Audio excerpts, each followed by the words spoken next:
Zay ny amin'ny vaovaon'ny fampianarana iny fa manoloana ny fakana tan'olona na ny fanjakana na n'olon-tsotra ataon'ny kominao Sambava sy noho ny fiakaran'ny vidim-piainana ary ny amin'ny faratsy ny lalana mampitoy anambilobe sy Voemara dia nanao antso avy ny fikambanan'ny zanak Sambava mipetraka somonina eto Antananarivo.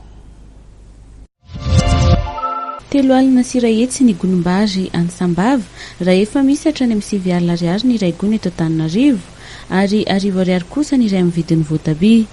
Midangana tanteraka araka izany ny vidim-piainana any Sambava. Misy ny fanararaotana ataon'ireo mpivarotra saingy tsy misy anefa ny fanaramaso ataon'ireo tokona andraikitry ny varotra. Mamiteny moana ny vidin-javatra anantoerana na sakafo na entina fampiasa andavanandro izany na ireo kojakoja ilaina amin'ny fanamboarana maro samihafa ohatra zany ny resaka construction. Ny zava-misy dia midangana izay tsy izy ny vidin'entana. Misy ny fanararaotana maro samihafa samy manao izay tiany ny mpivarotra tsy hita ny fandraisana andraikitra ireo tompon'andraikitra ara-barotra.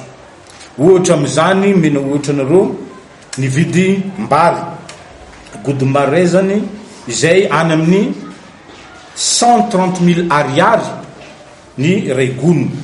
Ny vidin'ny tomaty voatabia iray 10,000 ariary ny voatabia iray.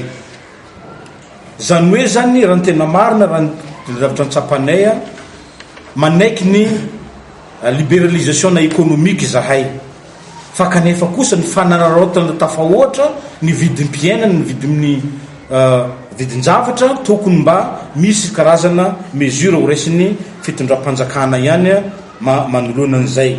Fa ankoatra ny vidim-piainana lavo dia olana ao Sambava ihany koa ny resaka tany izay misy eo amin'ny olon-tsotra sy ny commune. Ny fivarotana tany-panjakana na tanin'olon-tokana izay anaovany ny commune Amboletra any Antoerana.